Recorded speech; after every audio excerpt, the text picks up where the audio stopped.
Good morning, everyone. Guten Morgen from Berlin. I'm Ayan Huseynova. I am now the replacement of Alexander Tam. So obviously I'm not Alex, but I'm very happy to be here with you and guiding you through the second day of your program today. And I'm glad that so many are here again. I also always love these conferences where you have time differences and different countries, because it really feels international, even though we are all on Zoom.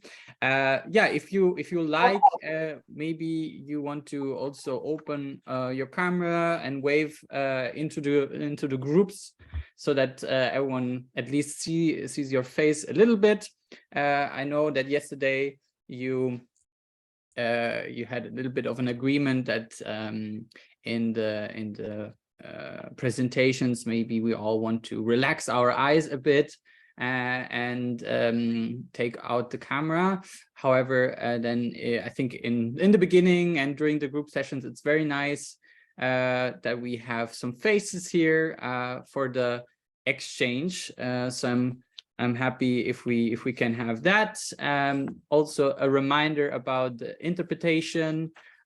So make sure that you switch to the correct channel. You have to pick the language that you want to listen to. I will try to be decisive about the language and either pick English or German for blocks of moderation, and if I have someone speaking who is from either Germany or the UK, I will try to adapt with the language there. Yeah, so that's for some housekeeping. Just to also introduce myself shortly, so you know who is actually talking all the time. My name is Ayan Huseynova. I'm living in Berlin, but I'm coming from the city of Münster, a city which is also very internationally involved. Maybe some of you know.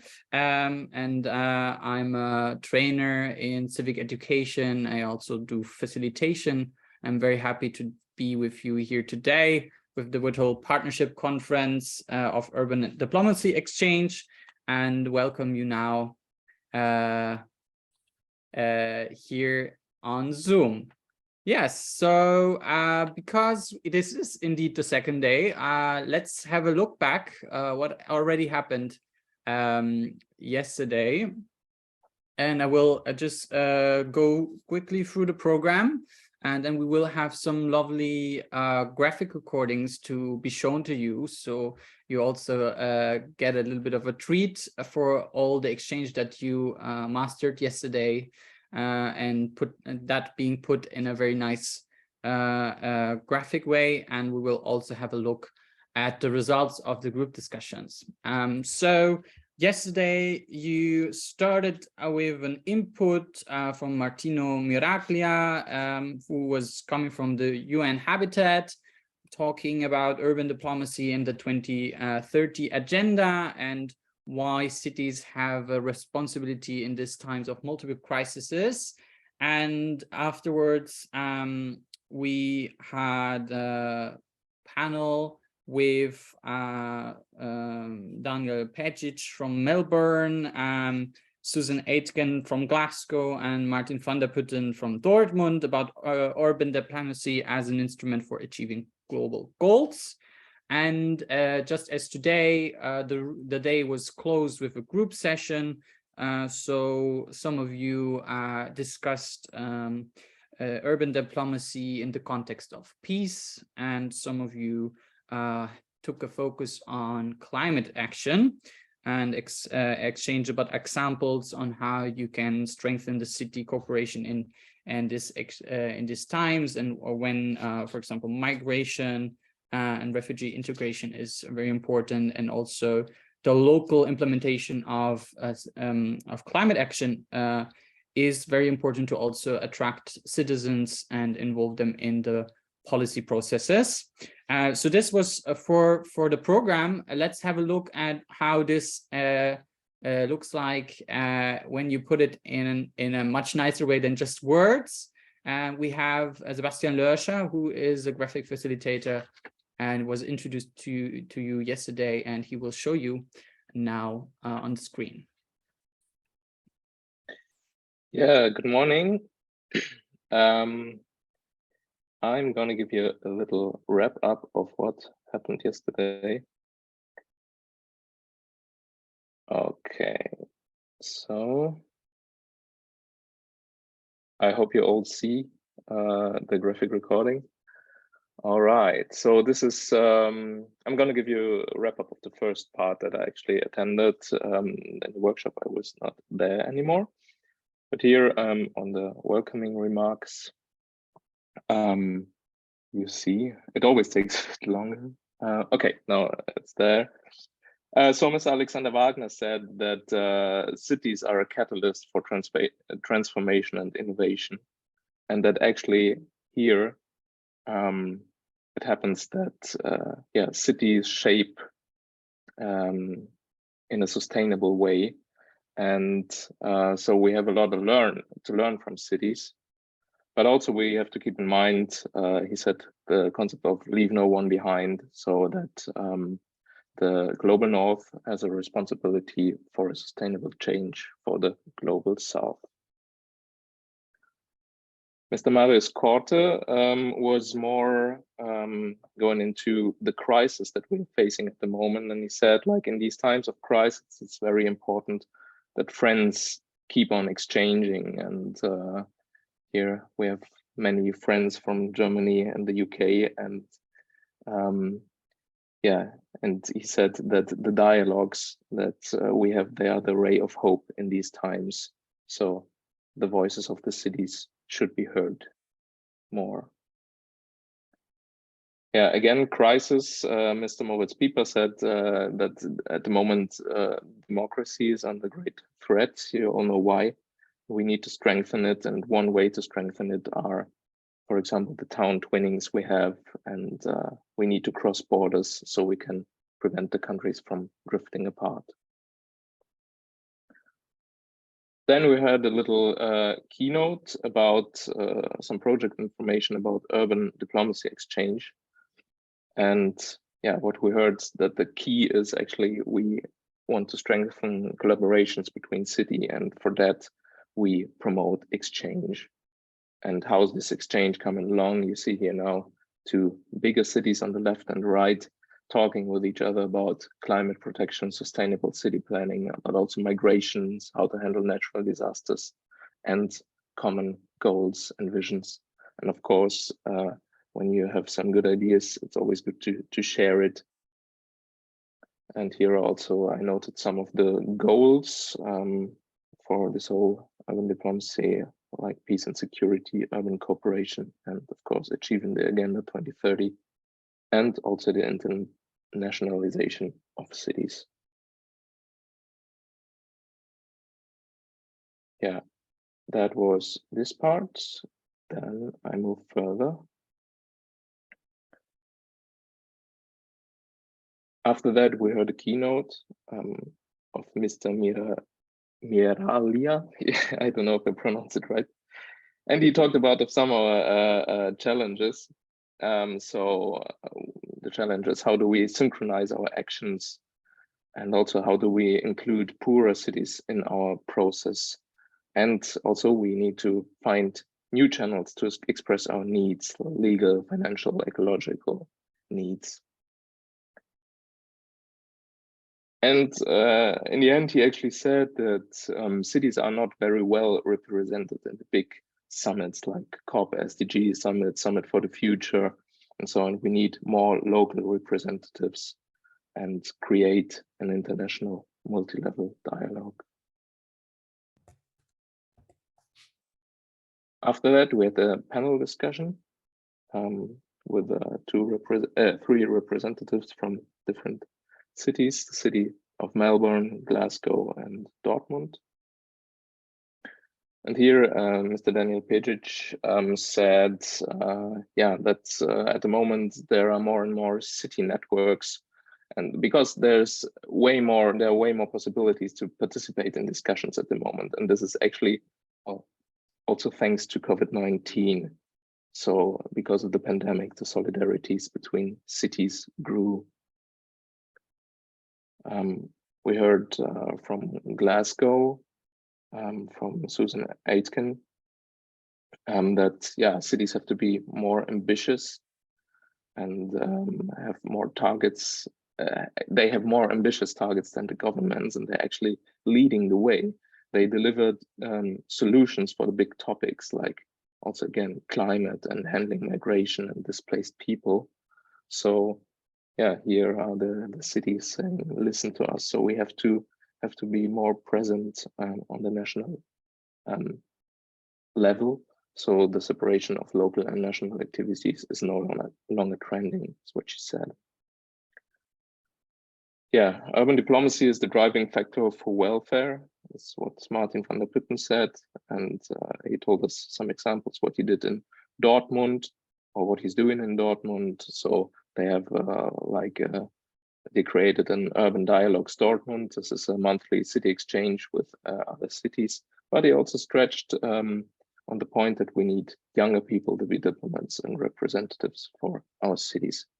Right at the moment, also, he talked about 2 other city projects that he's doing, like Rebuild Ukraine, so implementing the SDGs in partner cities, but also what I found interesting, strengthen cooperations with African regions that are now in the Russian focus. And this goes very well with what we heard in the beginning, like leave no one behind. Also, we have to be responsible for the global South. Yeah.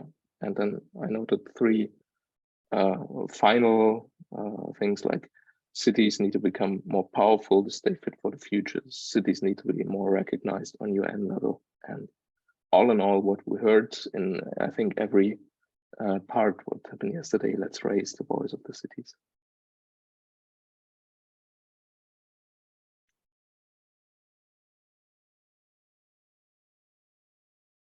Yeah, so far from my side.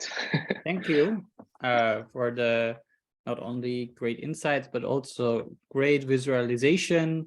For me, it is always very helpful to be reminded, and it's also nice to maybe put in notes. And I see some hand clapping emojis here, so thanks a lot for that. And now let's have a quick look also specifically at the group session. And then there my colleague Livia will share the Maro board and give a short overview.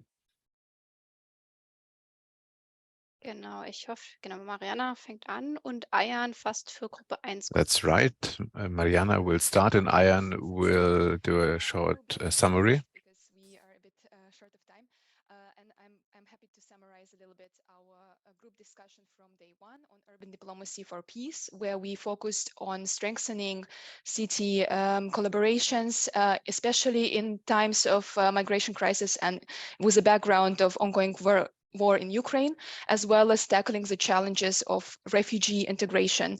We did have received quite a good input of good practices from the city of Hanover, city of Düsseldorf, as well as the city of Reading, where they focused on various aspects, for example, starting with solidarity partnerships, as in the city of Hanover with the city of Mykolaiv in Ukraine, and providing humanitarian support to Mykolaiv, as well as solidarity partnership by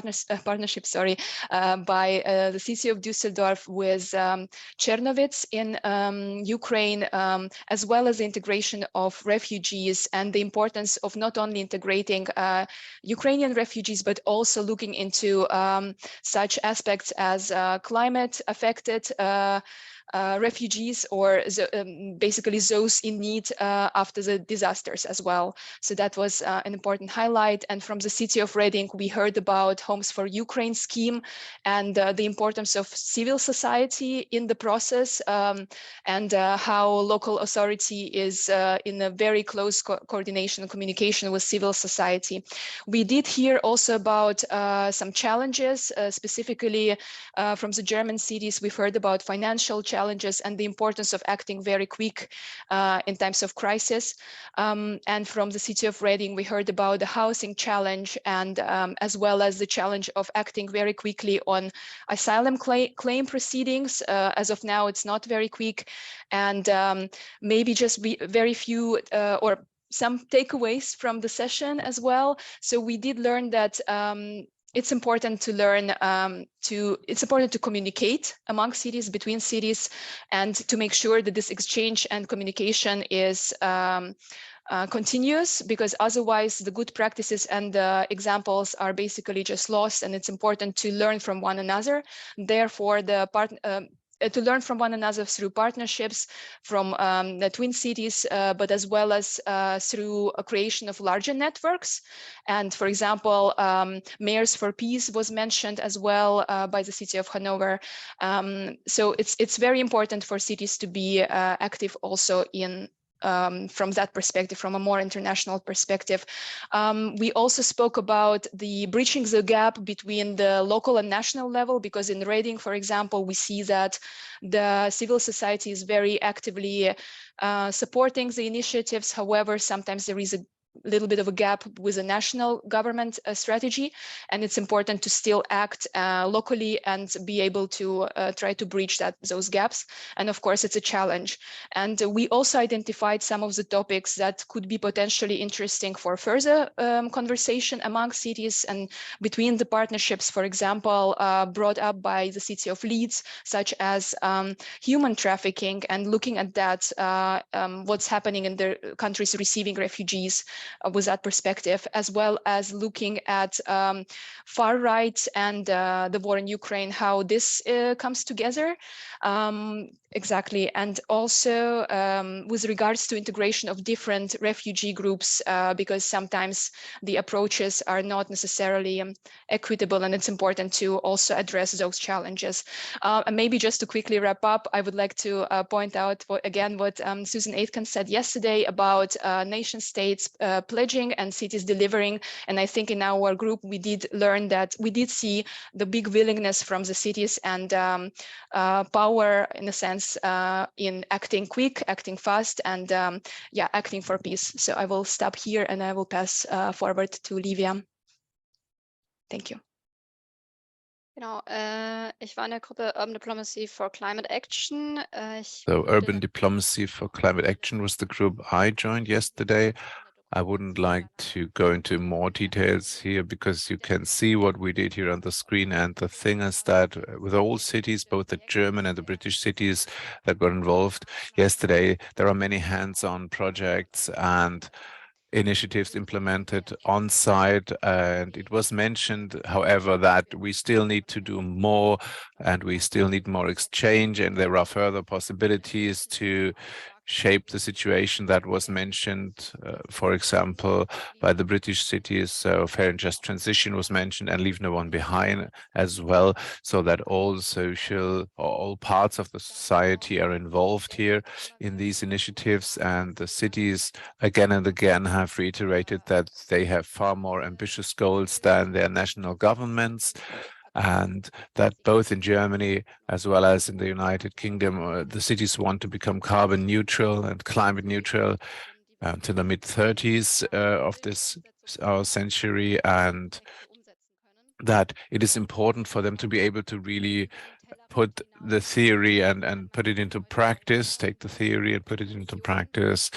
And climate action was also very important, not just talking about compensating for emissions and so on, but also creating more sustainable delivery chains with less emissions and less waste production, for example.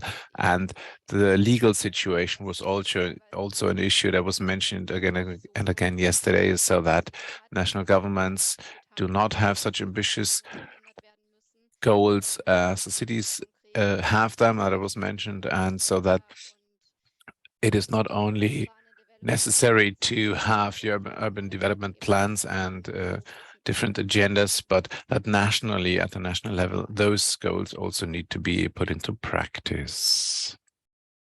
Thanks, Ayan. Thanks, Livia. I think this took a bit longer now now, but I think this was still very important because it showed how much there is already in the topic of urban diplomacy to dig through and to discuss, and we want to continue this today. And we will do it with a keynote from a guest speaker. And I've, of course, informed myself before a bit about our guest speaker. And as with almost all of these experts who are really into their topic, you could go on for a long CV explanation now, but I think it's also much better, Lorenzo, if you add more on what you think is important to say about your work later. But I will still quickly explain your role. You are the founding director of City Diplomacy Lab, which is the Paris-based institute, part of Columbia University, and you are also lecturing there at the global centers, but as well at Sciences Po and École Polytechnique in Paris too. Your main expertise, and that of course makes a lot of sense here, and research interests are in the engagement of municipalities in global challenges. SDGs, we are talking here all the time. This is very much where you have a lot to say about, and from your past, I think there's some interesting things to mention as well.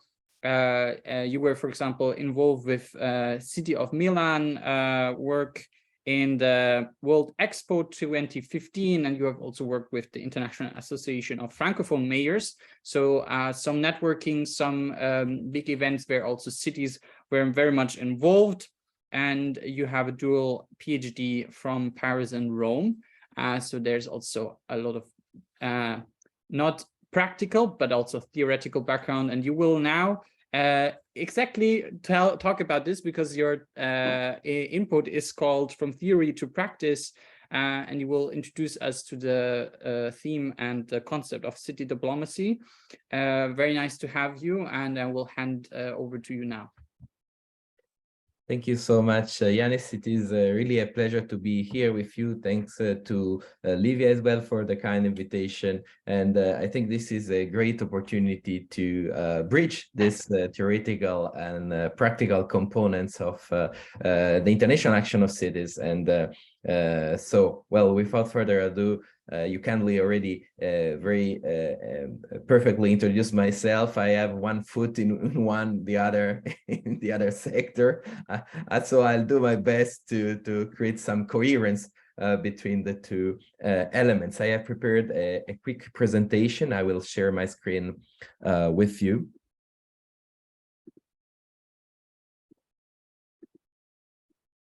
So, well, first of all, just a quick lexical forward. Are urban and city diplomacy contradictory terms? Well, I don't think so. They just refer, from my perspective, to slightly different concepts. When we talk urban, it's a thematic definition of diplomacy. And we're talking about the urban society, the urban affairs, be it the population, the environment, the economy, and so on. When we talk about city diplomacy, we make reference to the cities as government. So city diplomacy, of course, involves doing urban diplomacy, but urban diplomacy is somehow a broader concept because, for example, also two national government or a national government and international organizations, or even two NGOs can do urban diplomacy. While for city diplomacy, you really need the municipality to be involved. And my action, in fact, as a researcher and as a practitioner, revolves around this engagement of municipal governments. That's why I use the term city diplomacy. And well, I really am happy to speaking in this conference, which has a very appropriate title. So these are really times of crisis, but luckily, the history of city diplomacy is in fact emerged as a tool to face a crisis of different nature and scope. From the beginning itself, when actually you had very representative, in fact, this meeting of the origin itself of city diplomacy with the meeting, the twinning agreements between German and the British cities just after the Second World War, when humanitarian support as well as reconstruction of ties was so important, and cities led the way, and they did so also in many other events, for example, being a component of the decolonization process. During Cold War, we had incredible meetings, such as the one in '55 in Florence, where we had around 50 mayors coming from different parts of the world to clearly state their commitment for peace and the intangibility of cities. They were among them participants, mayors from Russia and even continental China that was not yet recognized by Western countries. And of course, this continues. Yesterday, you had amazing examples on how cities are in fact engaging in facing new crises, such as in fact the war in Ukraine. So just very briefly to pass through the theory, there is an important debate in universities, in particular departments of political science. Is city diplomacy a true diplomacy? Well, my answer is yes. And this is because it embodies these 5 elements that are representative of what a diplomacy does, including, of course, traditional national foreign policy. Well, first of all, cities, they do represent themselves abroad, and they promote their ecosystem, including in the framework of economy and affairs. Then there is, of course, a collaboration, a dialogue with their counterparts, such as other cities, but also, as I mentioned, NGOs, research centers, international organizations, to identify a number of shared challenges that are addressed to the design and implementation of activities. Well, this is a big difference between, of course, national foreign policy, what we call diplomacy usually, and city diplomacy, because traditional diplomacy is in fact compelling. It is in fact binding. Can have this a treaty. Of course, cities cannot sign any treaty. A treaty is legally binding, and this means that there is a responsibility to deliver what has been written in the treaty. This is not the case for city diplomacy, because there is no guilt in not respecting a twinning agreement commitment or the participation to a city network. Nevertheless, the political commitment of local leaders and communities is so strong that, as Ms. Aitken said yesterday, they do deliver. The solutions are delivered, and they are very impactful. Of course, there is a peer learning and knowledge exchange, which is this event is an example of it. And finally, national and international advocacy, where cities join their voice towards a number of shared values. And those values, they align very much with the values defended by international organizations. And there is this rising collaboration between international organizations such as the UN and, in fact, the or regional organizations as the European Union, African Union, ASEAN, and so on, with what is done at local level.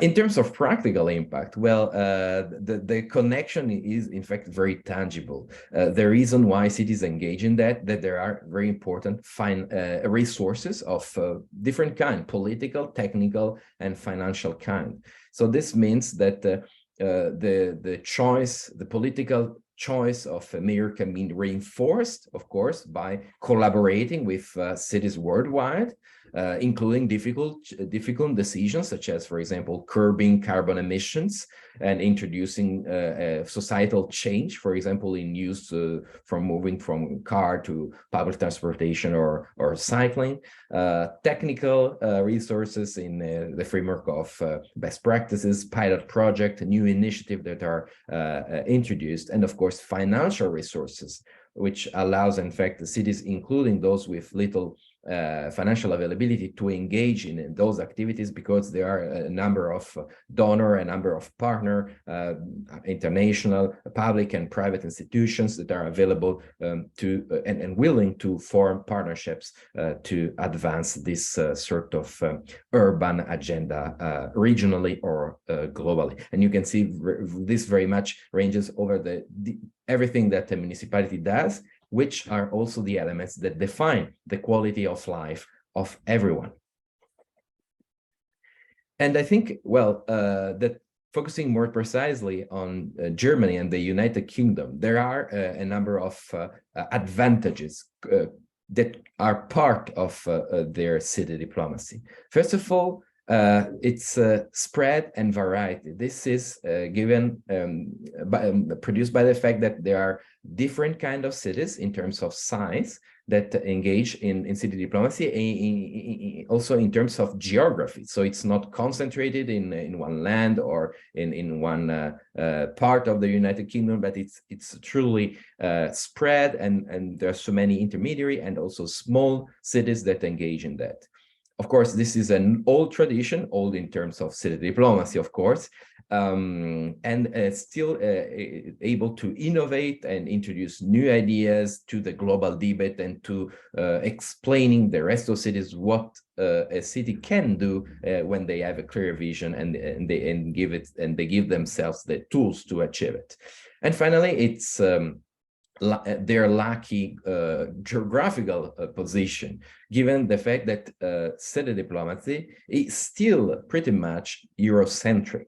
This means that, well, this is linked to history, as decentralization is a process that is directly linked with the rise of city diplomacy, and it started first in Europe. So this is why you have more advanced facilities, partnerships that are available, networks, as well as support from regional organization, the EU, of course, but also the Council of Europe, and very important to mention, the Economic Commission for the European Union, UNEC, based in Geneva, which became recently one of the most important supporters of city diplomacy regionally and worldwide, mainly through their the first meeting of mayors embedded in an intergovernmental process, which is the Forum of Mayors. But of course, this is not, we also have a number of challenges, and those challenges are not precisely linked to those two countries, but are in fact shared with countries worldwide. The first one is particularly dear to myself. It's object of my research, is the territorial cleavages. In fact, the fact that cities still, in majority of actors in city diplomacy are from bigger and wealthier cities, allows them, of course, to grow more rapidly, to have more attractivity, to be able to benefit to a higher extent compared to other cities. And this creates inside of the same countries a fragmentation, and unfortunately, I can see that this is not getting any better. Unfortunately, it's very slowly progressing. So there is a need for an intervention. Second point, this has been mentioned in the recap previously, there are many networks. And if on one side, this is definitely the representation of vitality of the field, this is also quite not the best allocation of resources. There are so many overlaps and duplications. We can see that the beneficiaries, for example, in decentralized cooperation, they are mainly big cities in the south. They always receive the same kind of support, while this leaves other smaller cities without any support. And the fact that there are nearly 60 networks fighting climate change at the international urban level, this means that probably we can do a better job in identifying ways to merge those initiatives and collaborate more effectively. And finally, this is a big challenge, which I don't think we speak about enough, is in fact what we call proxy foreign policy. So there is no doubt that when German and British cities, they interact, they represent the will of a territory democratically expressed through elections that brings people at the head of those cities. But well, when the British or German or any city in a democratic country interacts with a city in a non-democratic and centralized country, this is very much frequently, in fact, an interaction with the regime in power there directly, rather than representation of a specific will of the people there. So the line is very difficult to identify. In some case, you can do it, amazing city diplomacy with a city in a difficult political situation and even improve little by little the condition there, but it is tricky. So this is something very difficult. Those three challenges, I think they are very, very big, and they require some sort of strategy to be solved. So the question here is how to secure, consolidate, and spread the added value of city diplomacy in the UK and Germany, going through these challenges with success. Well, my 2 cents is in fact to focus on the city-university alliance, this collaboration, because there are amazing universities in both countries that can provide very important support in these 5 major areas. First of all, applied research. I know that in some universities, applied research is considered second-tier research, while scholarly research is the only valuable research. I don't think so. Applied research is, in fact, an expression of engagement of university in society, and luckily we can see its expansion. This means providing policy papers, impact assessment of different initiatives, comparative analysis, basically in a nutshell, to provide advisory material for better guide the decision. So the decision maker, the local decision maker, will have this kind of material to contribute in the decision making process. Secondly, events, city diplomacy deserves to be spread, communicated, shown. And university, they have the organizational capacity and the physical spaces to host this kind of open to the public initiatives. Project as well, because cities, they do have the capacity to engage in complex projects as partner, as scientific partner. This is happening. Many university and research centers, including mine, were engaged with a number of cities in these kind of initiatives.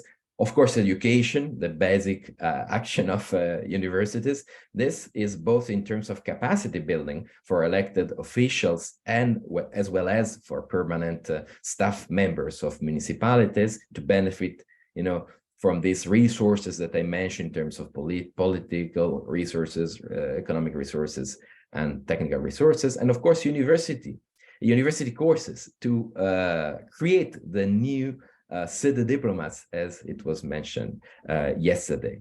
And well, finally, the advocacy. So usually universities are not seen as an actor of advocacy, but luckily this is happening more and more thanks to this engagement, this sort of global citizenship that many universities are embracing. So basically, it's a support to those core values of city diplomacy that we have, that has been mentioned before me. They include multilateralism, subsidiarity, sustainable development in all its 4 main pillars, equity, peace, multi-level, multi-stakeholder governance, etc.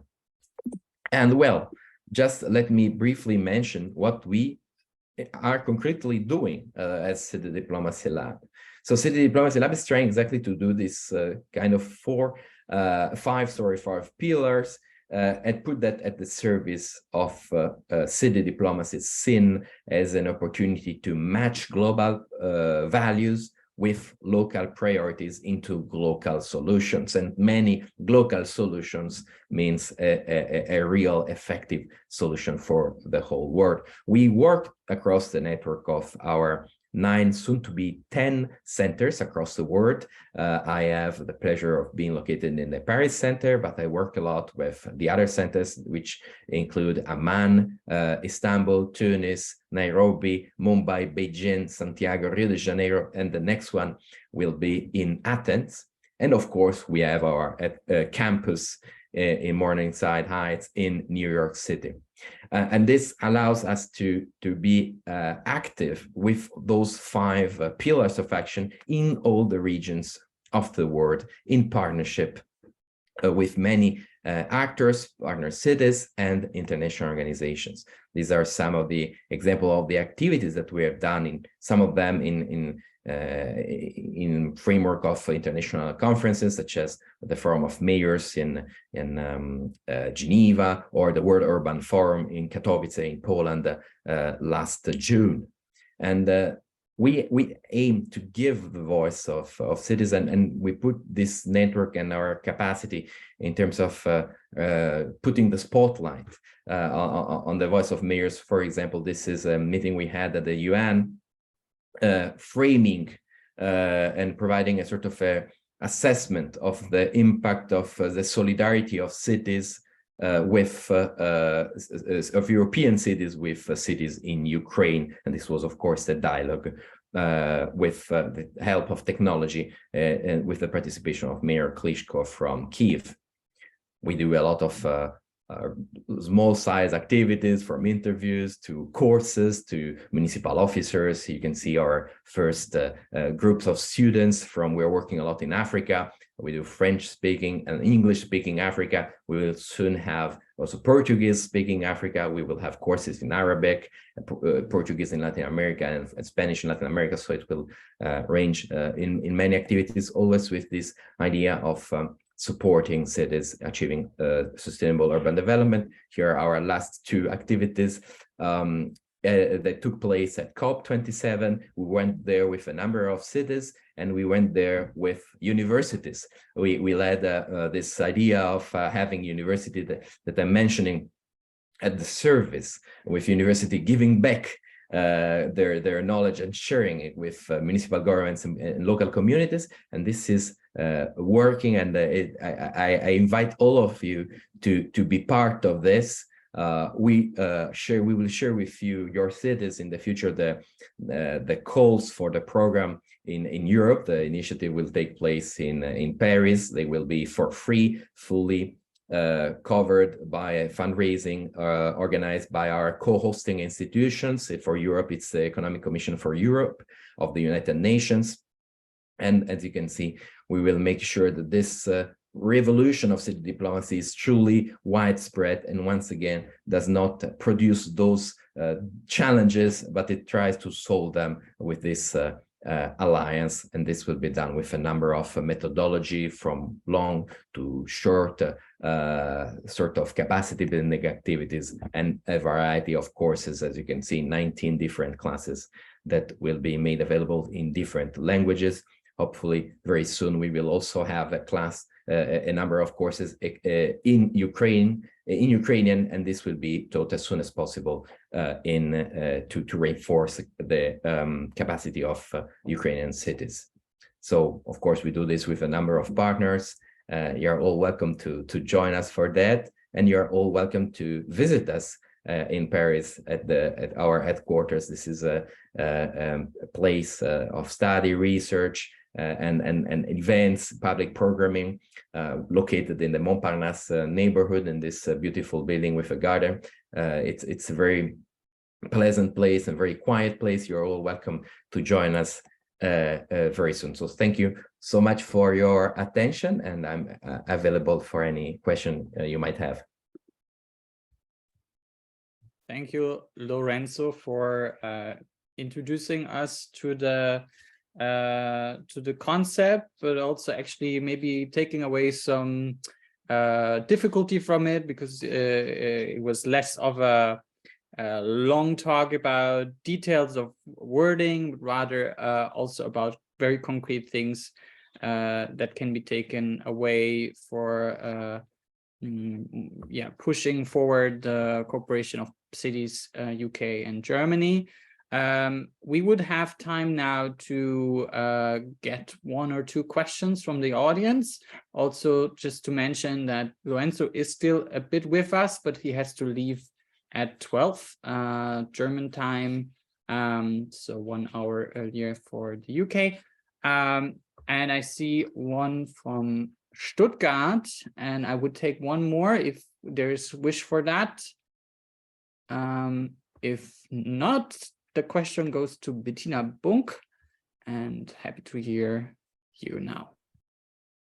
Thank you so much, Mr. Grandi, for your fascinating strategic elaborations on city diplomacy, and especially also on your insights on dealing with different kinds of regimes. So I wonder whether you could elaborate a little bit more on ethical questions, especially when dealing with partners in authoritarian regimes. For example, would you recommend rather to work with partners from civil society in that case, or what recommendations do you have in terms of using space for maneuver when it comes to dealing with authoritarian regimes, especially when it comes to an approach of do no harm, so that we also in our interactions always take into account what that might mean for our partners in those countries. Thank you so much. Thank you so much, Ms. Bunk. This is a very difficult question to answer, of course, and I would suggest a case-by-case analysis, in fact. So here we find, in fact, a structural difference between the traditional diplomacy and city diplomacy. Traditional diplomacy in ministries of foreign affairs, there are research components with people that are there to provide that specific guidance on any and every non-democratic regime, highlighting the limits of interaction and what topics to touch, what topic not to touch, the level of engagement of civil society, and so on. The specific, also taking into consideration the specific legal framework of the country. Of course, cities do not have that, apart from big cities that have maybe large international relations department. So how to do this? Once again, I think universities can provide a support. So there are in every university usually experts in the different regions, and can and should in fact be asked for maybe producing a quick overview of the interaction with the specific country. I have said that unfortunately, from my perspective, I won't name any city, but they are nor British nor German. In fact, I've seen other cities from other countries interacting with non-democratic regimes, and being basically instrumentalized, being in fact became a tool for those regimes to promote themselves abroad and have a sort of a political influence over civil society abroad. So this is a very tangible risk, and it's a risk that we have both in our cities in Europe, but also in third parties, in third countries, when we're doing collaboration in different developing countries in particular. You can see that the kind of decentralized cooperation that is clearly anchored on values of human rights is very different from what happens with those non-democratic regimes. And once again, this is for a proxy foreign policy. So it is very, very difficult to have this kind of a specific assessment, but every interaction should be preceded by this sort of a brief that if the municipality is not able to produce internally, could be in fact an object of collaboration with research centers and universities. Thank you, Lorenzo. Also in the chat, there was a point from John from Leeds, who just referred to Bettina's question and gave an example of working with cities from China. I also know that this is definitely a topic also for some German cities engaging with Chinese partners. So thanks for giving some guidance, ideas on how to try to navigate this difficult waters between keeping up international cooperation, but while also engaging in an ethical and value-driven urban diplomacy, and we will maybe be even able to pick up the topic later when we now have a fireside chat, and we'll actually look a bit more into the topic of international involvement of cities, and we have two cities who will tell us more about their experiences here. Because it's of course also what has been just mentioned by John and Bettina, the collaboration of cities when talking about urban diplomacy. So it could of course be twin city partnerships on particular topics, but city diplomacy, as Lorenzo explained, as a type of governance and a type of action by cities as actors in the international sphere, is becoming very much important as well. This year with the war on Ukraine, we heard a lot of news also from mayors in Ukraine and how they try to make or increase the awareness of the situation in specific municipalities there. I think following news, there is also I think a little bit more of a atmosphere where the best practice exchange of cities and what they do to, for example, tackle mobility challenges, climate change, and so on. It has become much more in the recent years, where cities become also let's say hidden champions in finding solutions for global challenges.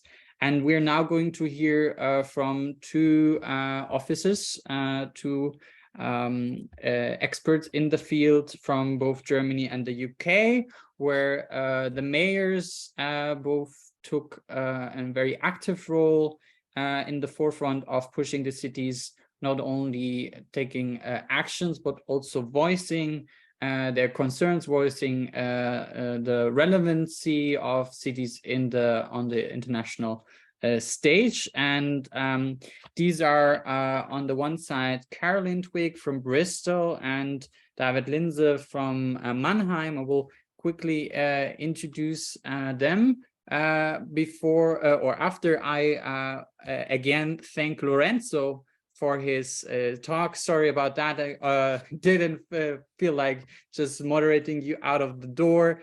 Thanks again for the kind and interesting input. I think it was very clear from your presentation. Everyone is very much invited to get in touch with you if there's more questions, and get engaged in the programs that you are offering. Thanks again. We will take your points away with us now in the fireside talk, and I will tell you a bit about Caroline and then about David. I think they are also able, of course, to give more insight in their work in more practical terms, but just so you know who is with us today. Caroline runs the international affairs team in Bristol, a UK city, a core city which has around 470,000 inhabitants and is located in the west of England. So her role as co-heading the international affairs team in the city department is delivering an international strategy for the cities, supporting trade and investment work, and overseeing, of course, city twinning, but also EU engagement, aligning international work across city institutions, and working with the diasporas in Bristol. She also has an international background herself, as she lived and worked in Geneva, London, and Delhi, and is a publicist herself. And I don't think there is any big difference in terms of what David already all did here, just from the other side of the canal, let's say. And David has a background in political sciences, studied in Berlin, but also in Baden-Württemberg at different universities of public affairs, public administration. And while he was still studying, he became or got an important role in the Brussels office of the Association of Counties of the Federal State of Baden-Württemberg. Later, then he was tasked with managing the European office of the city of Mannheim. And now in his position, he is obviously doing a lot, but I think one major achievement was the city becoming the first member of Eurocities, the network of major European cities from Baden-Württemberg. And he also transformed his department to now operate under the title of Office for EU Affairs and Global Sustainability. So welcome also David, who's head of Department of International and European Affairs and Protocol at the city of Mannheim, next to Caroline Twigg, head of International Affairs. There's no applause here, so please try to feel it. But it's really great to have you, because I think your cities, as I said before, are very much the front runners or among the front runners in the topic. Maybe to start with a bit broader question, and then going a bit more in the details of what you did. I'm interested in why you think cities should be involved, and where your cities in particular got involved in the area of urban diplomacy. Maybe both of you can showcase a bit the motivation and then the concrete steps that you took. Maybe Caroline, you want to start?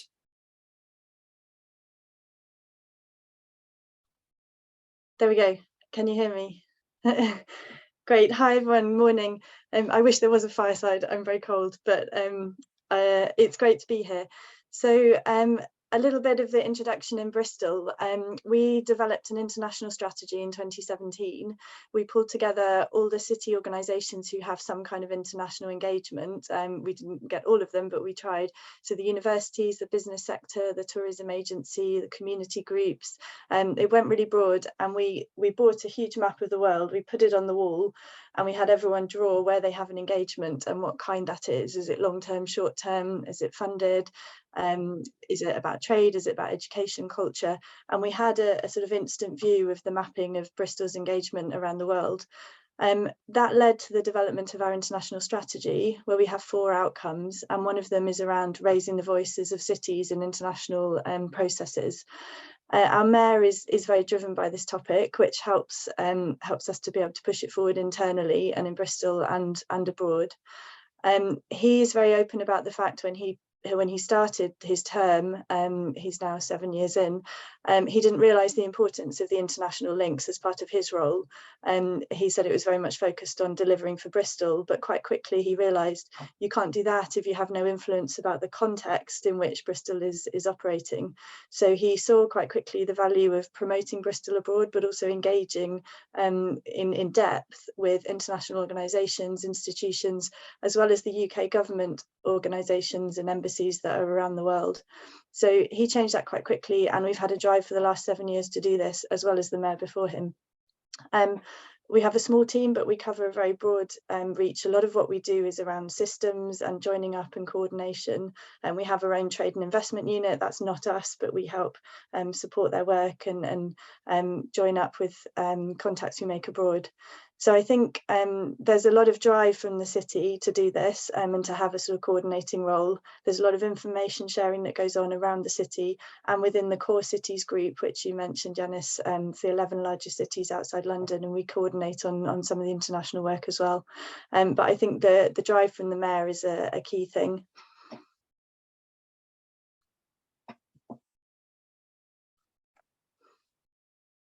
David, go ahead. Ja, mache ich gerne. Dankeschön. Auch danke für die Einladung und auch für die. Thank you very much. Thank you for the invitation and this wonderful conference so far. I think that in our city, the city of Mannheim, it has been a process quite similar to the one that we just heard about in Bristol.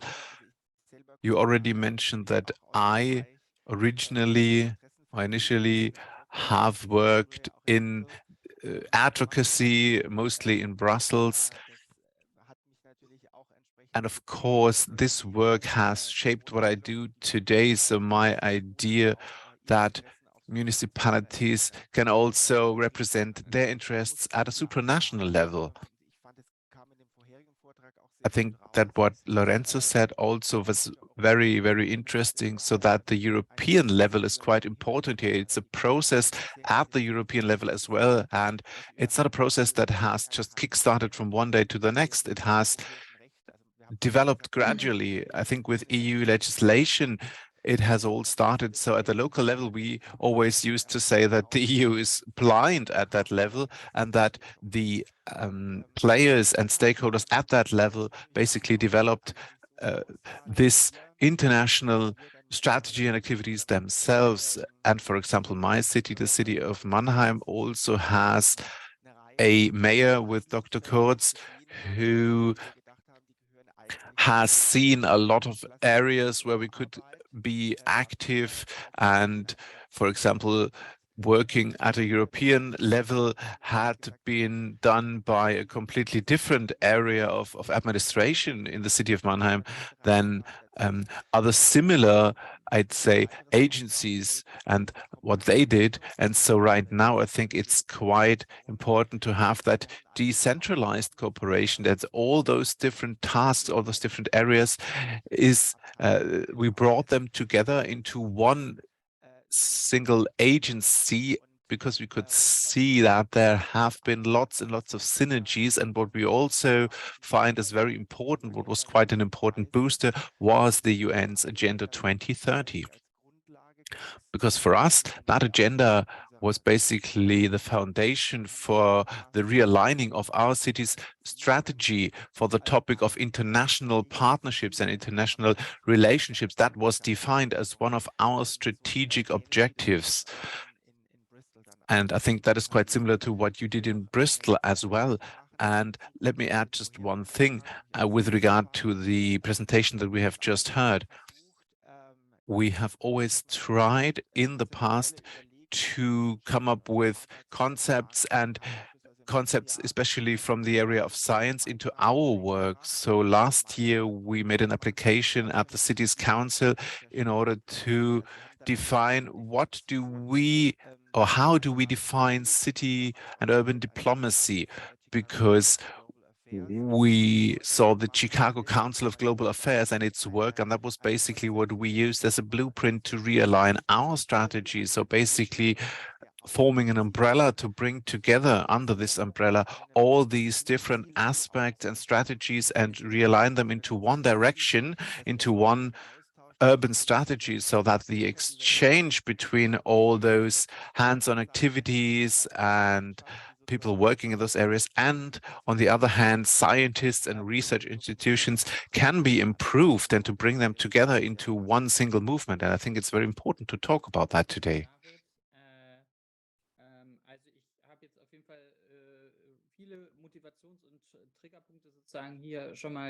Mentioned. Thank you, David. I think there were many points mentioned already that basically show that urban diplomacy can create synergies, can actually represent the cities at international level and help to work towards the objectives of the Agenda 2030. And this is done when the respective city administration is basically taken on board, is joining in, and can basically help to put all those initiatives into practice. I have another question for you, David. We could talk about another example. Could you give us an example where cities are particularly affected by decisions that are made at other levels? Someone just said that the EU is or has been blind in the past for the local level, for the municipalities. I think you said that, David. And so that could be something to add on, and later on, then please let us know about that. Well, thank you very much. Yes, let me just give you two specific examples. let's just start with the EU level and then work upwards from there. Well, it's quite obvious that through the Brexit, the European Union right now, as the legal framework is no longer existing for our friends, or no longer that relevant for our friends in the UK, that's quite obvious. But talking about the legal framework, our Lord Mayor is always traveling to Brussels and working quite a lot in the exchange with European institutions. I think those are very, very exciting opportunities. They're very exciting institutions to work with, because what we can take from that is that the mayors can also take part in the legislation process in the EU. For example, there is an application on our table from the EU that until 2030 or by 2030, cities have to increase their green spaces by 3%. But if you calculate that for a city just as Mannheim, then these are dozens and dozens of square kilometers that we need to turn into basically green and greener spaces with more plants and parks and so on. And so it's really important for us to know if we have such objectives basically being put on our table, that we are able to put this into practice by being taken seriously, being taken on board. It's not about that the supranational authorities grant us that seat at the table, so to speak, but actually give us the opportunity to actively shape this process and to be involved more. And Manfred van der Putten from Dortmund said it yesterday.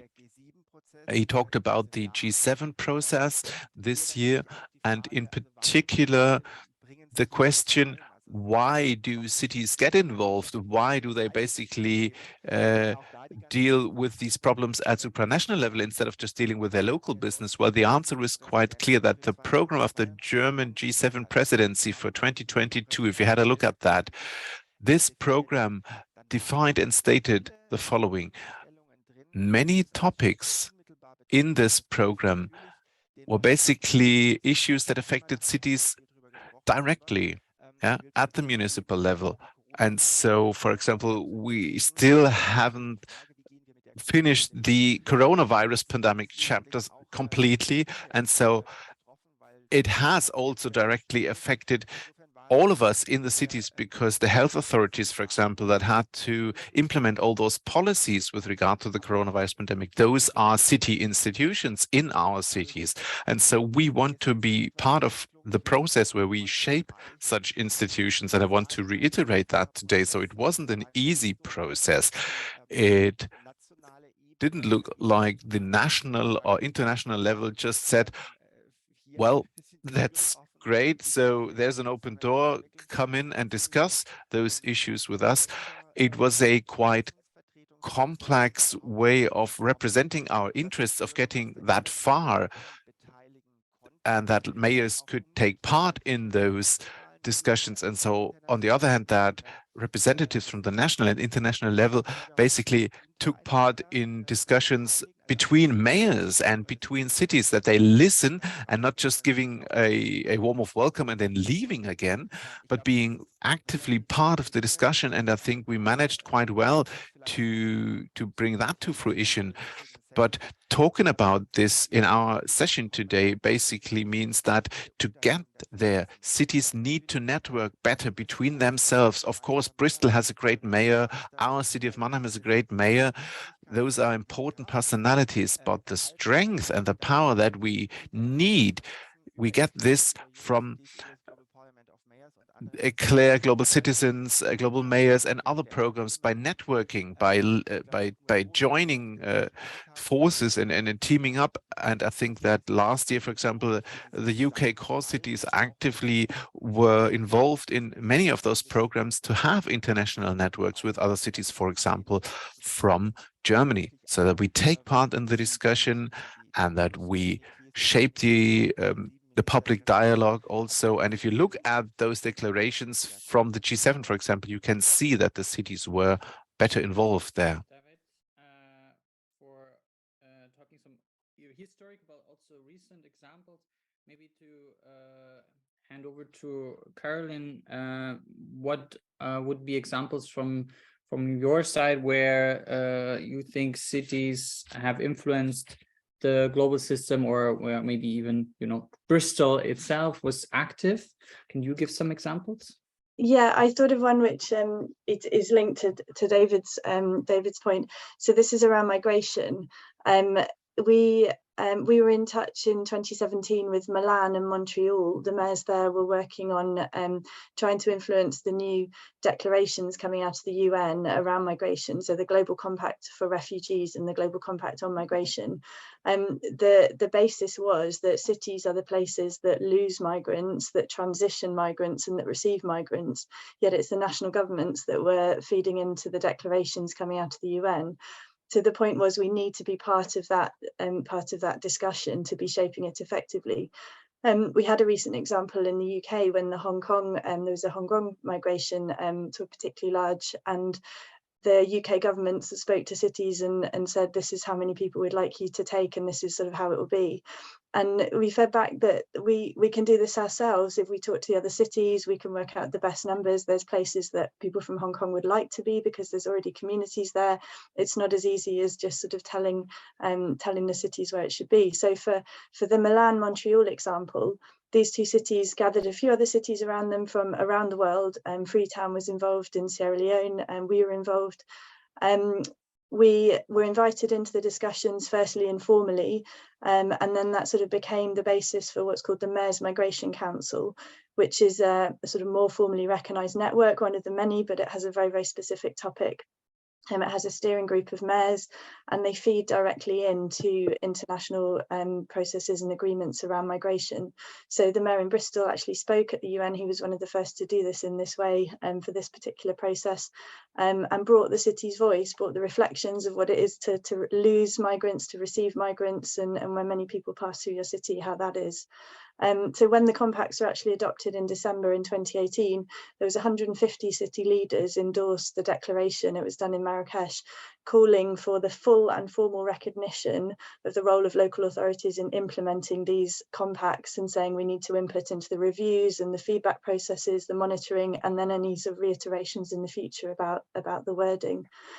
So that was a really specific example. I mean, that started in 2017. It's still ongoing. As David said, this isn't a overnight sort of switch that you bring a lot of information and it's done. It is a process, and it's slow and quite complicated, but we are seeing results, seeing specific examples more and more now. I think an interesting point to make is that years ago we were pushing as cities to have a voice at the table, to be there and to be represented, and it's increasingly now turned into, well, what are you trying to say? So cities are needing to collaborate and to go with really specific targets and tangible sort of ideas and topics, rather than just asking for a seat at the table. It's moved beyond that. Danke, Caroline. Thank you, Caroline. Before we continue to practical questions, how cities can commit or engage more and what they need to do so, just one more question to David. You already talked about G7 as the platform where cities should be more involved. Interesting enough, the G7 presidency was passed on from UK to Germany, and next will be Japan. From a city's point of view, what are you expecting? Because we also have this collaboration of the Urban 7. Is there any progress you can see? And what do you think where the development is heading to? So what would be kind of a wish list you have in this respect? Indeed, next week, we're having a virtual debate with the representatives of the city associations. So it's not the same as the G7, but it's about having a good handing over. And it will be interesting for the colleagues participating today as well to know that in the background we are working on the topic. We are working that the Japanese presidency will consider this participation of cities. And regarding the question what we are hoping or wishing for, I want to mention the following. Mr. Grandi just said that, of course, there is a certain imbalance of European cities who are committed very strongly, and we also have Canadian cities and US cities. And the question, how can we involve the cities from the global south stronger? For us, it is very important and still is that we as cities, we said, yes, you can be critical about the concept of the G7, but I also have to say, on the other side, this format of the G7 is that we have a basis of common values, and this is important as well. Therefore, the question is, it is about peace, democracy, and those are questions raised by the G7 platform. And here the G20 have more difficulties to answer those questions commonly. Therefore, we said at an early stage, the debates or discussions we have on a city level and the declarations we make, because we had this new 7 Mayor Summit, we want to involve the perspective of the Global South, yes, and therefore we have this Summit of Mayors. But if you look at the mayors who had been part of the Global Parliament of Mayors, 80% of them are mayors from Africa and generally from the Global South. This shows we have a platform where mayors from the Global South can make their voices heard. And therefore, we have this involvement of this platform to the G7. By doing so, we guarantee that we are not too Eurocentric in our debates. And we know how it is seen and perceived in Africa, for example. This is an issue which is very important for us and continues to be important, that we have a global city family. Also for shedding light again on the responsibilities of those who are already at the table to think about those who are not yet, and how the collaboration then can bring those voices in there. I think this is a good transition to the question, what barriers are there actually in place at the moment for cities to engage globally, and how we can make them, or how we can enable them to contribute. Maybe Caroline, you can start with some points from your head. Yeah, I think a couple about the international side. So, and we talked about this already, the UN was built around national governments as the key way of existing. So there was a initiative, and I've forgotten the name, but it's about UN reform, the UN we want to see, which is about the UN at 75 years. And there's a lot of work there about saying, are the different organizations around the world, civil society, for example, cities, for example, are they inputting enough? Because it's a very different world from 75 years ago. In the same way, national governments ask their different actors, different groups to feed into them, but that happens in different ways in very different countries. So it doesn't feel good enough for the UN to say we've had input from cities through their national government, because that happens very differently in just Germany and the UK. It happens differently in every single country. So the representation is not consistent, and that's an issue. And then I think one that takes us back to our cities a bit is we find it, and I know we're not alone, often very hard to justify justify international engagement to our local citizens in Bristol. If the mayor travels, there's instantly a newspaper article about how this is presumably a waste of money to fly around the world. It doesn't match with our climate strategy. Sort of a very nice thing to do, but what's the point? People often don't see it as, if they need their rubbish collected, if they need their schools to be operating, how does this link? We're not very good, I will openly say we're not very good at communicating this properly, often because the impact that happens through city diplomacy is, it's slow, it's over time, it's a very convoluted process to say there was a meeting here at the other side of the world and 5 years later it led to this bit of investment in a particular part of Bristol. It's hard to understand that and it's hard to communicate it. So that's a barrier that we see here so very much every day in Bristol, and I know we're not alone at that. I know David has some things to add, I suspect. There's a long list of barriers, unfortunately. Ja, also ich finde die Punkte von Caroline. Yes, I totally agree with the points you just made, Caroline, but just 3 points I want to comment on. I think it is important that we have a greater focal point to concepts. Urban diplomacy needs the support of science. And this adds to what Caroline just said, because this is how we can justify back home what is the value added for our cities. And secondly, and this is more like a wish list I make regarding the German situation, we have 2 ministries occupying with urban diplomacy. This is the German Federal Foreign Office and, of course, the Federal Ministry for Economic Cooperation and Development. I think it would be great if we would have more support in this respect, and if we would have more support of what the cities are doing, and it is a policy of one pot.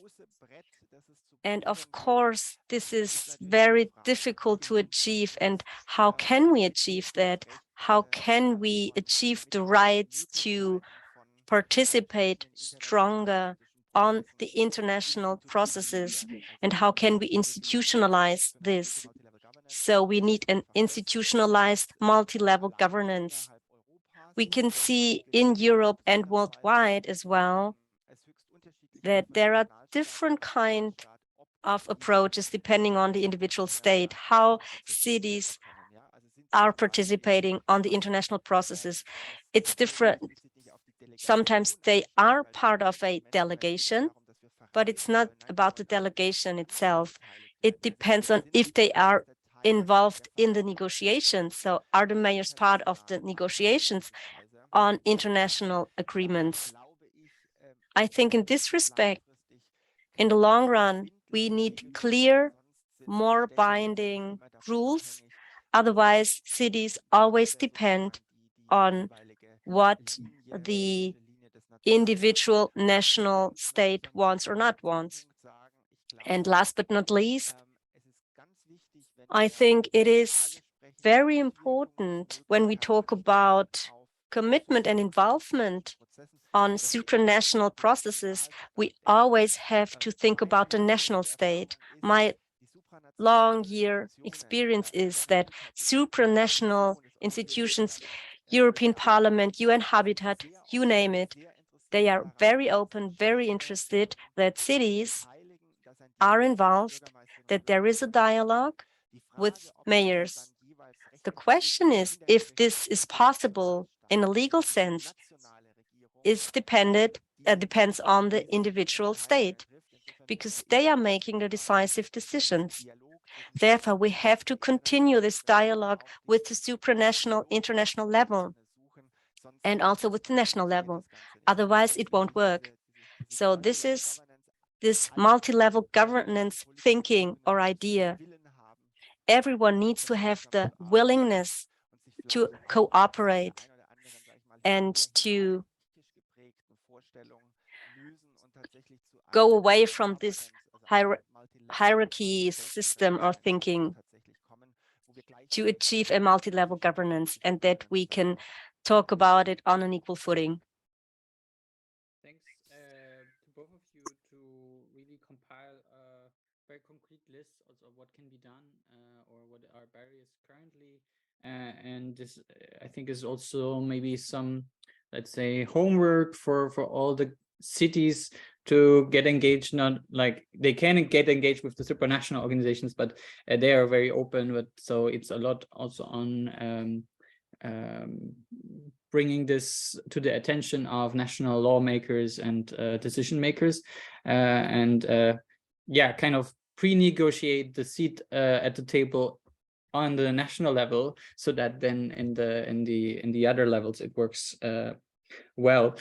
Also, I think there was a nice link back to Lorenzo's talk about the universities and the role of research to make sure that we know what the impact is of urban diplomacy, and maybe this also going beyond just very practical things, being there's a new company who expands their branches and comes to a city and brings new workplaces, but there's much more than that, thinking about the SDGs and what cities can do there.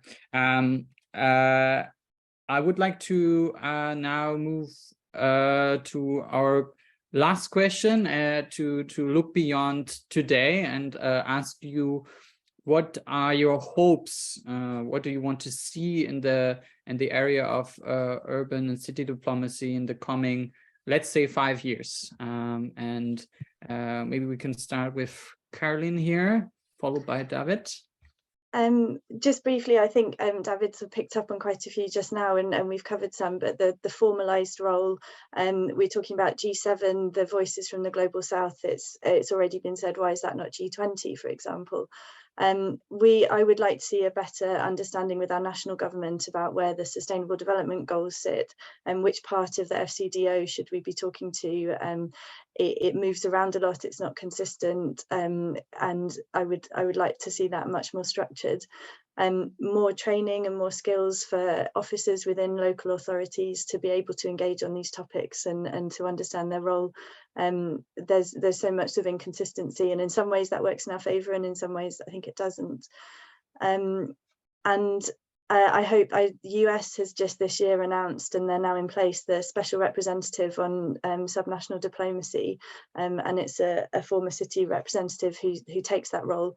I would love to see that kind of position made in other places, and then a network of those people.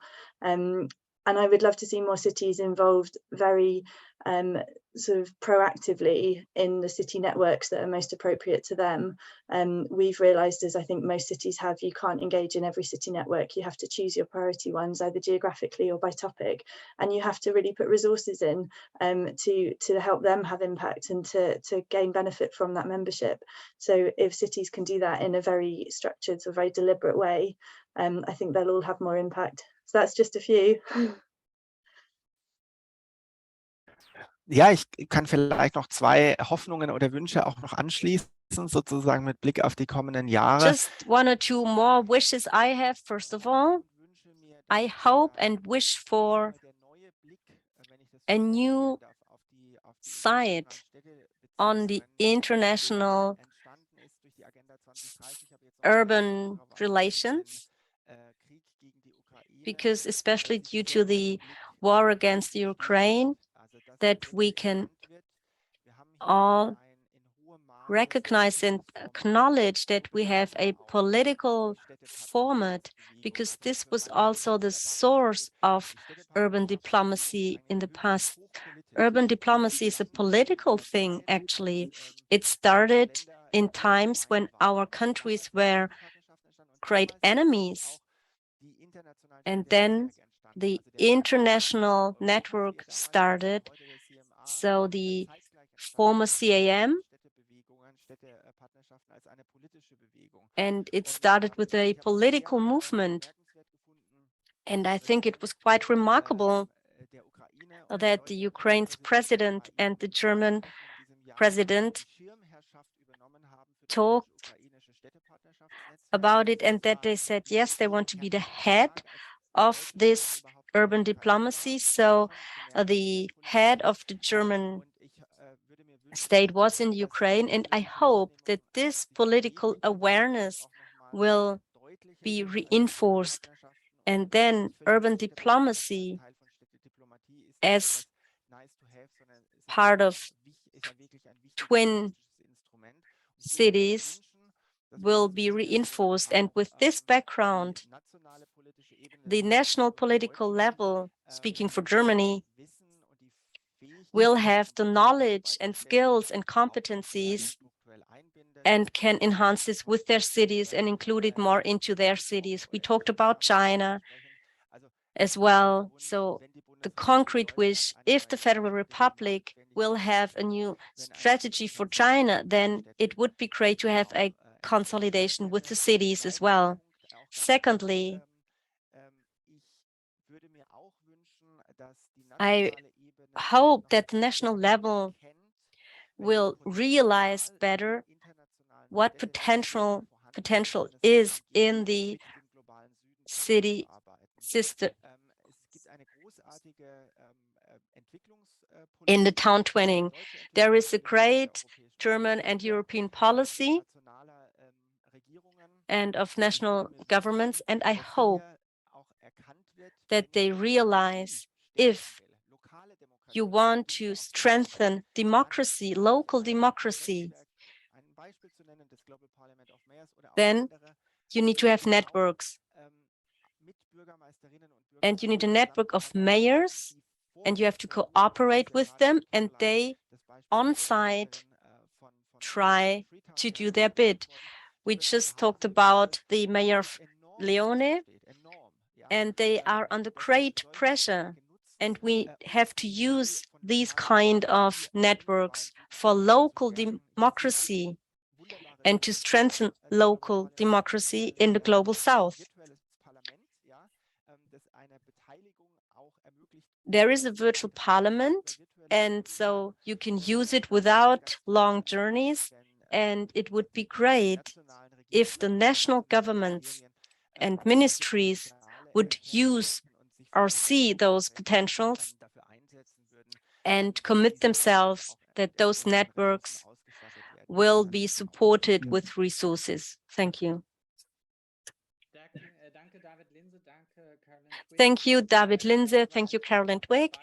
So from both persons, this was a great plaidoyer to all directions of national governments to kick off with new tools, to start with new programs and put them together, and also a great plethora of cities, not only those who have town twinning, but also those that you have to think back to the sources of city diplomacy or urban diplomacy, and that there is more potential for commitment. Thank you for your work in Bristol and Mannheim. I hope our participants can take some of the messages back home. And I also saw some emojis of clapping hands, so this was good to see.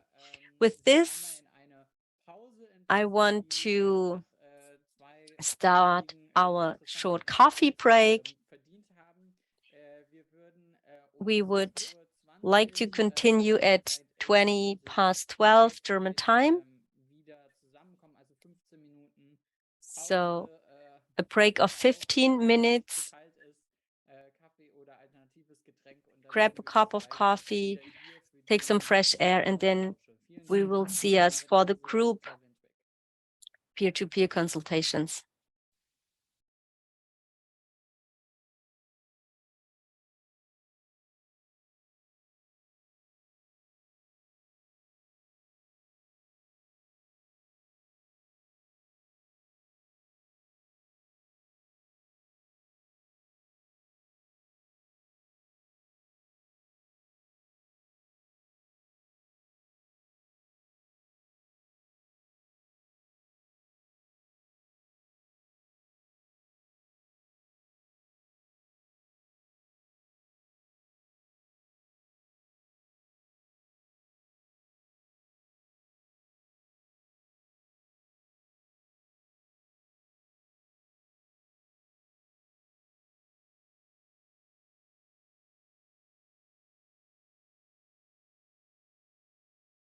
Hello, welcome back.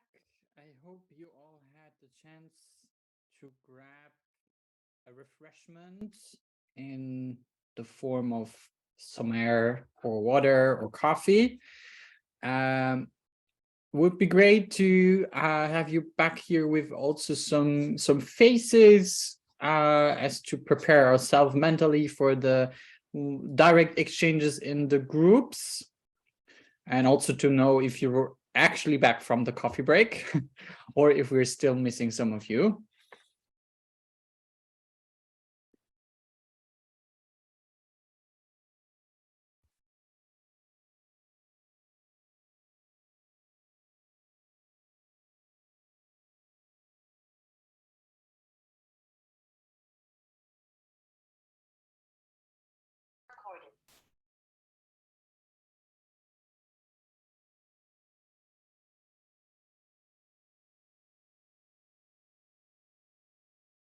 All right, I would still start with introducing the next block and to get everyone to set the scene for what is coming. And for that, we first want to have some interaction also here in the plenary room. So we all switch a bit the mode from listening to actually discussing and thinking. So that's why we use the Mentimeter here again. You have been acquainted with it yesterday. And if you go to menti.com or you use the QR code with your phone on the screen of your laptop or your computer, and then enter the code 76383820, then you will end up on this slide. I always feel a little bit like a TV presenter when I read out those numbers. So don't call, but type the code 76383820 again in the Menti, so you have the chance to answer the following question, which is, what do you associate with urban diplomacy? And we would actually be very interested now that we had a lot of different perspectives on the topics. What kind of caught your attention, or what is your personal experience from the work within your cities? How would you interpret the term practically? And yeah, let us know through the Menti, and we will have a look what is coming up.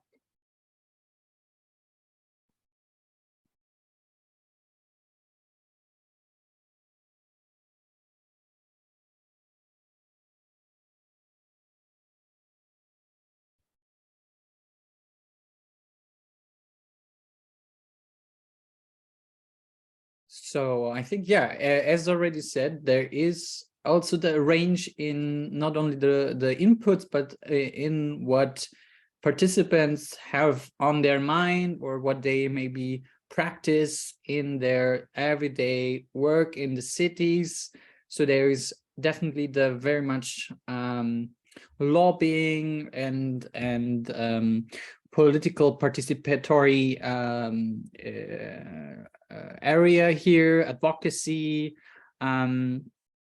then some aspects of twinning, international city networks, city-to-city cooperation, but then also much broader terms, which can span over all these ranges of activities that can fall under urban or city diplomacy, which is networking, partnering, working on progress and influence, knowledge exchange, learning several times. I can read here. It's also the big word in the center, cooperation and communication, networking. So a big, and friendships. Friendships is maybe a very nice word to end this little exercise. Something that was, I think, discussed yesterday a lot, and David Linse brought it up today in the fireside talk also, that it is not only a responsibility, but also a goal of city-to-city cooperation and urban diplomacy to really put ourselves in the shoes of other cities around the globe, specifically in the global south, and to create those personal connections on a working level, but also better understanding and working together. So I think that's a nice note to move over to our two parallel interactive exchanges, where cities can discuss the multilateral processes and partnerships for SDGs, and we will split you up and have two groups. There will be a moderation of the discussion with some guiding questions, and we will try to, of course, discuss urban diplomacy mechanisms, but also who's involved as an actor and how the process can be done practically, especially when using the 2030 agenda and the SDGs as localization tools and tool of using as a red thread for your work in the cities. And Livia, maybe you can help me out. How do we split the cities now? Are we still using the surname with the L? Yes. All surnames with L go to the group 2, and L and after L until Z, they go to group 2. The link of the Zoom group 2 will be posted in the chat, and all the other people with the surname with the letter A until M, is it M? K, they will stay here. Beside the people we wrote directly in the chat, like Caroline Twigg will join group 1, David Linse will join group 2, and Verena Schwarte group 1. So we hope it's equilibrated. Okay. Exactly. So yeah. I also leave already to group 2. Yes. So we'll see back here in around 35 minutes. Enjoy your exchanges.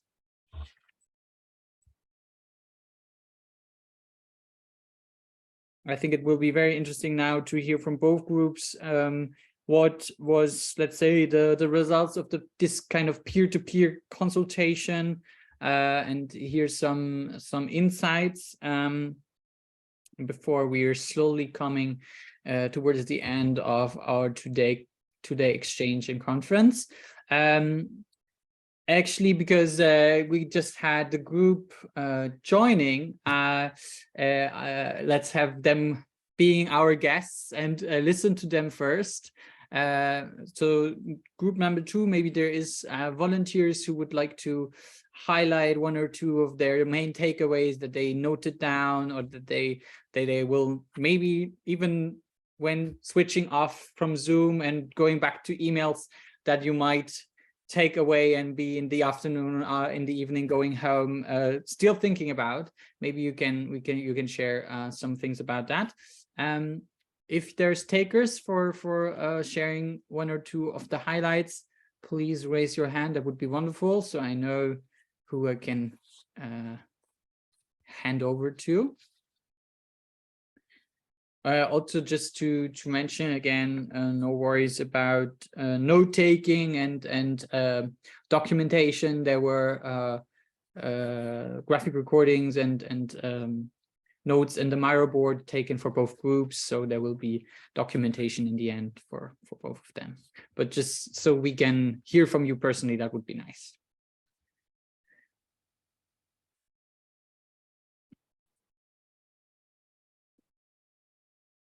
Who could I motivate, maybe?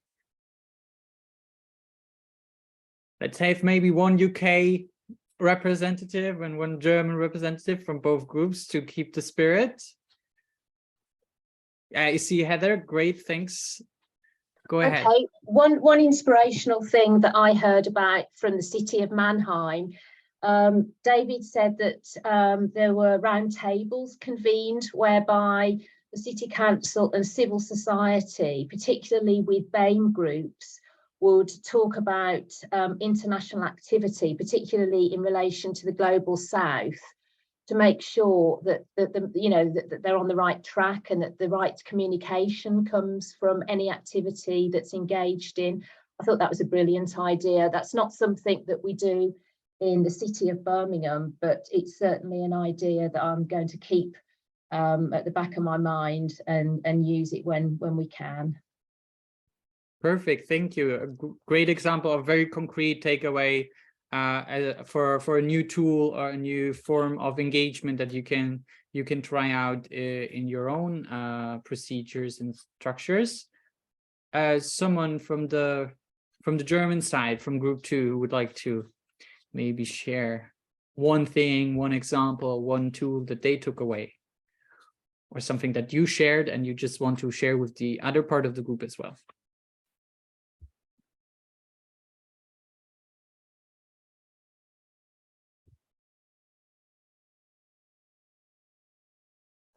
Yes, maybe I can speak for the group. I took away a lot from Heather's ideas.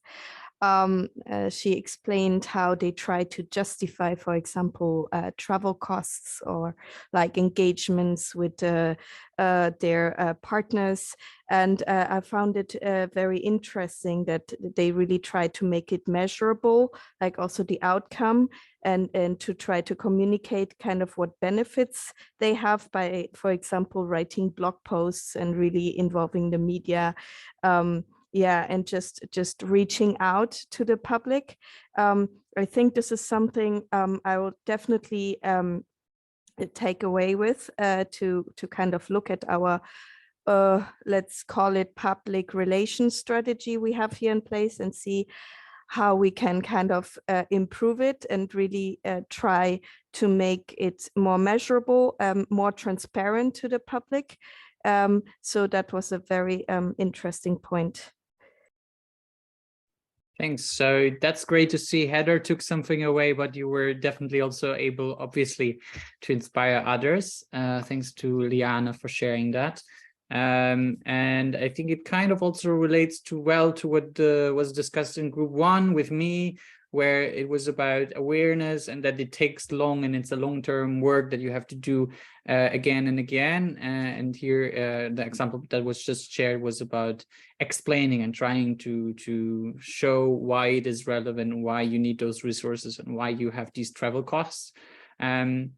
Maybe there's, again, 2, I call them now representatives from group 1 who would like to give an idea of what you take away.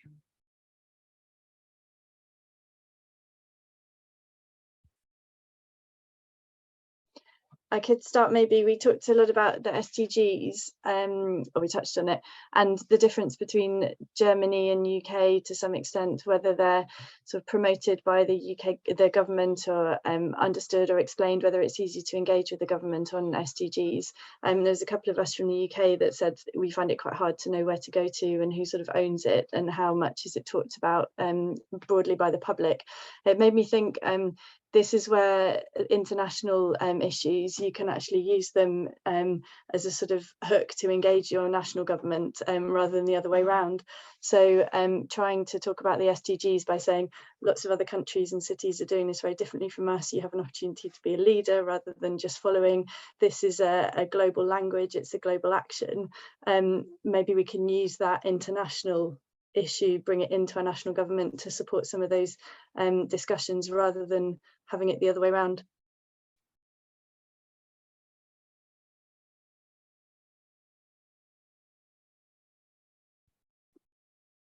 Do we get one more before closing? I'm pretty sure there is more to share.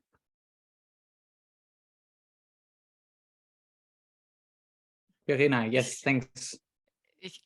I think that we had a quote from John from Leeds, that international relations is the work of a gardener, a long-term thing. And I think that describes very well what we are doing, that it takes a long time to harvest the seed, what is coming out of the seeds. I think it was a very nice thought on this. Thanks, Verena, for sharing that. Perfect. Great work in the 2 exchange groups. As I said before, we will be able to get the notes and recordings of the 2 exchanges later on. But we would like to now try to kind of wrap up and make close circles here. And we have a mentee that you might remember from the very start if you were around. And we would like to come back to it and see if we have been able to be gardeners here and grow the plant a little bit. So if you have your device ready, go to menti.com again and use the code 76383820 and answer the question, how familiar are you with the concept of urban diplomacy now? Maybe we are also able to see some difference, but that's no pressure here. Really go ahead with how you feel now acquainted with this topic. All right. See some more orange drops popping in.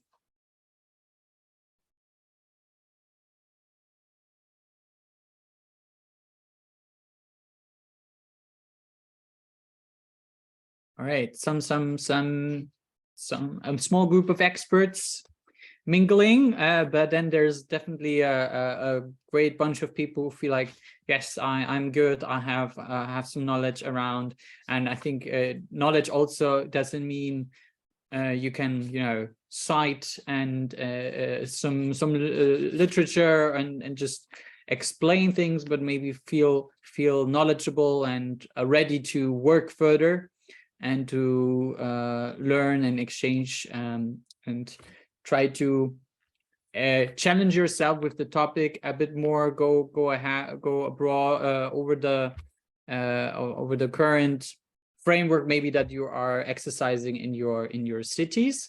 And let's see now what will be actually ahead of us. I think that's a good transition. Just before that, because I think many of you wonder, I've already touched upon it. The presentations and all the input, they will be processed. The presentations will be delivered to you as soon as possible, together with the graphic recordings of today. So there's I had to Google before if advent calendar are even a thing in the UK, but there is. So hopefully you get a little door tomorrow with a nice graphic recordings and also the presentations to dig through and go a bit more acquainted and continue this gardening exercise. And there will be a more thorough documentation done then, and you receive that probably early in next year. But I have Livia here who can also give you probably even more exciting information about how the exchange program will continue. Genau, herzlichen Dank. Sie sehen die Präsentation, aber noch nicht in groß jetzt. Gut. So I hope you can all see the presentation now. And to wrap it up, I'd like to say that this was a quite fruitful exchange. At least that's my personal impression. Maybe you can give us some feedback on that if you are under the same impression. And we can get back to the question, how familiar are you with urban diplomacy? And yesterday, I think we had 14 points with I'm slightly familiar with that yesterday, and today there's one. Wenn Sie wahrscheinlich auf Anzeigereinstellungen gehen, weil man sieht dann Ihre Notizen und so. Es dürfte nicht so viel. There's just a slight technical issue here with the presentation and sharing the screen. Yes. Just a second. Jetzt noch auf Vollbildschirm? Nee, ist immer noch. Gehen Sie mal auf Anzeigeeinstellungen.